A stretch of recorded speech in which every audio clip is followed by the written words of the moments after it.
Hello, and welcome to our Parent and Student Guide to Zoom. In this video, we want to show you how to access Zoom for a distance learning live session with your teacher, as well as show you some of the basics of the interface. Let's go ahead and get started. The first thing you're going to want to do is make sure that you have the most up-to-date Zoom software installed on your computer.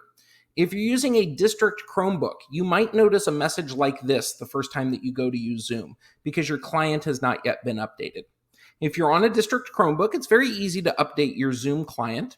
The process that we recommend is this: log out of your account, and on the main login screen on your Chromebook, click this down arrow, and then select the option to remove this user. This will temporarily remove your account from the Chromebook after you confirm the removal in step 2. And then what you're going to do is you're going to restart your Chromebook.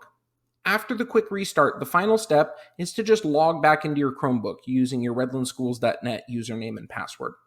This will allow the Zoom software to reinstall itself and get you the latest version. If you're using a personal device at home, your steps might be slightly different to get the latest version of Zoom on your personal laptop. Both processes are possible, though. Once you have the latest version of Zoom, to access your teacher's session, your teacher will likely be providing you a link to their Zoom session. I have a Google Classroom here, and this is how a lot of teachers will distribute those links. To attend a Zoom meeting, all you have to do is look for the link that your teacher has provided you, either one like this or one like this to the Zoom meeting. If your teacher's provided you a link, once you click it, it will automatically take you over to Zoom. It will launch the latest version of the Zoom client software, and it will immediately pass you through. The first thing that you'll notice is that you'll be placed into a waiting room while your teacher approves you for this Zoom session. Once your teacher approves you, it'll send you right through into the Zoom meeting. Once you get into the Zoom meeting, there are a couple of buttons that you want to know about. The first one is down here in the bottom left-hand corner. You will notice a mute, unmute button and a start video, stop video button. We recommend that all students make sure that they mute their mics until it is time for them to participate and share something. That way we don't have a lot of background noise. If your mic has not been muted, go ahead and do so now. The other thing that Redlands teachers will recommend is that all students engage their webcams during all of their Zoom sessions. This way, teachers will be able to make eye contact with students and will be able to ensure that student engagement remains high and that everybody's an active participant in the lessons. So make sure you turn this on. You do have the ability to start and stop videos during the sessions, but we recommend that you start your video once you get in. Another button you may be interested in is in the upper right-hand corner. There is a button that allows you to change your view in Zoom.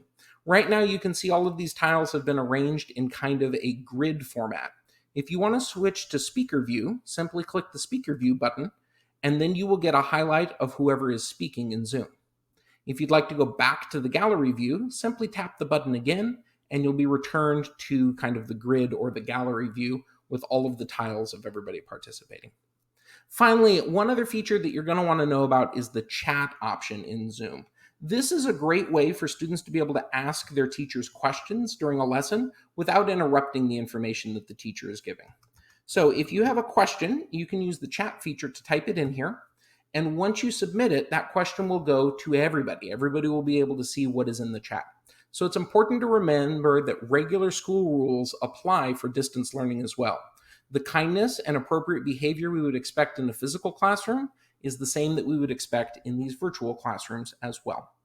Once you're done with your Zoom session, to exit, all you have to do is press the Leave Meeting button, and this will allow you to exit out of your Zoom meeting.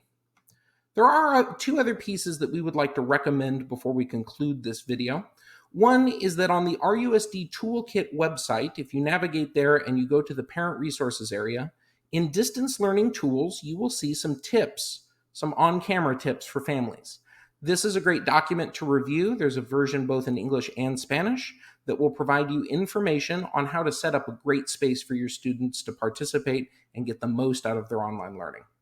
We also would like to recommend over here some successful tips or student tips for successful video calls. Paying attention to these 8 tips are a great way, students, to make sure that you're getting the most out of all of your live interaction sessions, and they're definitely something that we recommend all students take a look at. Thank you so much for watching this video. We hope you got a lot out of it and are prepared to have successful Zoom sessions this year.